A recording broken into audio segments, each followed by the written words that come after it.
Aye, you look really happy today," Mr. Murphy's old buddies laughed as he marched out of the church after the Sunday Mass.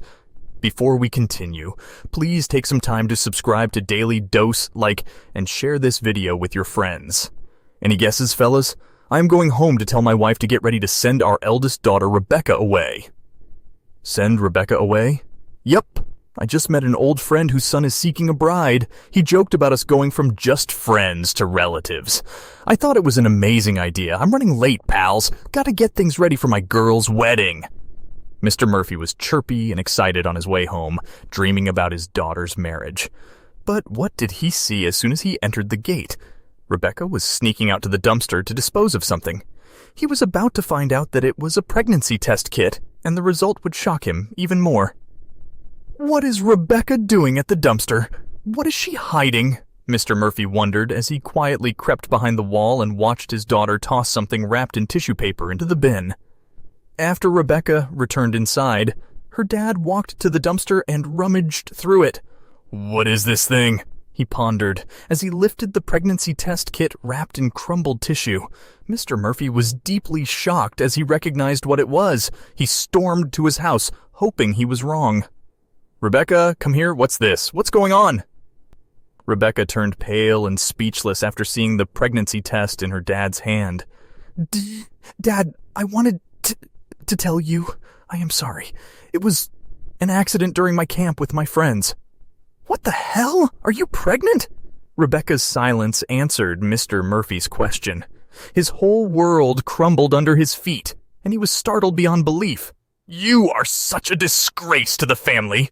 How could you do this to me? How will I face everyone? People will mock me at the church. What kind of a daughter have you raised? They will laugh. Mr. Murphy furiously marched to Rebecca's room and returned moments later with her belongings.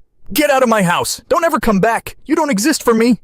He hurled her suitcase and booted her out without thinking further. Dad, please allow me to explain! Mr. Murphy slammed the door in Rebecca's face, shutting her out of his life forever. But where would poor Rebecca go? She knew nobody and her family was her only support. Now even they had abandoned her. Rebecca's pregnancy was the bitter outcome of a one-night stand with a stranger she met at the camp. They parted ways, assuming everything was done and dusted. Unfortunately, her pregnancy symbolized her mistake, which could not be undone because it was too late. Mr. Murphy ousted Rebecca on a cold night to fend for herself and the little life growing inside her. What would happen to this poor mom-to-be alone out in the cruel world? But it was the least of her father's concerns. Months passed, and 23-year-old Rebecca welcomed a beautiful baby boy. She lived in a homeless shelter for some time and made friends who referred her for a job in a paint factory. Rebecca shuttled between work and raising her son, John. 12 years flew by, and she devoted her life to giving her son a promising future. They moved to a trailer, and their world seemed small and cozy, but not for long, as a storm was on its way. Rebecca's race against time to raise her son and give him a happy life had cost her her health. Due to exposure to harsh chemicals in the paint factory, Rebecca's liver slowly started to fail. She did not sense what was happening inside her body until she fell unconscious on the factory premises while working a second shift one day. 911, what's your emergency? A colleague has fallen unconscious. She's not waking up even after we splashed water on her face, Rebecca's colleague replied. Moments later, an ambulance arrived and hurried Rebecca to the hospital. The doctors examined her and found that her liver had been severely damaged by prolonged chemical exposure. Her last resort was to get a donation immediately. I know her. She's Mr. Murphy's daughter. I met them in the church together several years ago. I'll inform him immediately, one of the doctors revealed after recognizing Rebecca. Moments later, at Mr. Murphy's house. Jesus Christ, doctor, is my daughter fine? I'm on my way, please, save her, Mr. Murphy cried when the doctor informed him about Rebecca's prognosis. He raced to the hospital, knowing little he would be the one to give his beloved daughter a second chance in life. Mr. Murphy arrived at the hospital, his heart racing to see his daughter. He couldn't immediately recognize 12-year-old John crying beside her bed, asking God to save his mother. Is this my daughter's son, my grandson?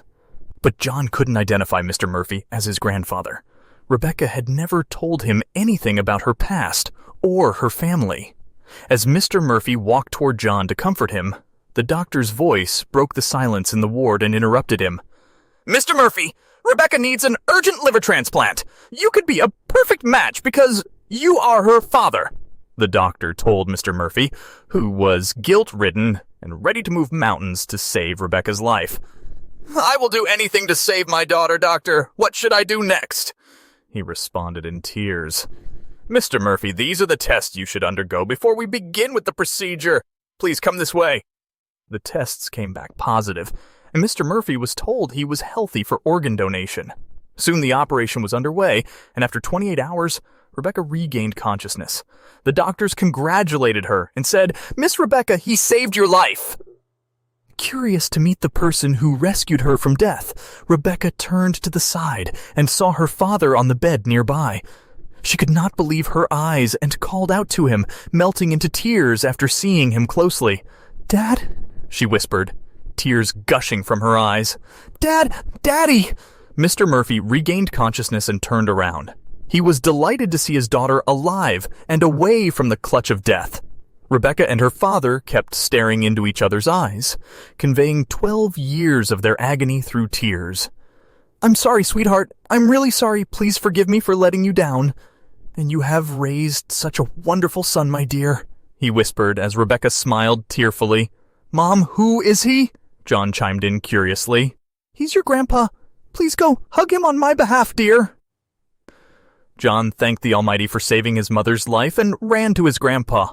"Grandpa, where were you all these years?" he cried. Mr. Murphy couldn't immediately answer John's question. He left it to time to heal everything and was happy that he got the chance to atone for his mistake. Months passed, and Rebecca slowly healed. She moved back in with her parents and quit her job. Mr. Murphy and Rebecca forgave each other and never looked back at their past. Instead, they did everything possible to make their lives better and happy.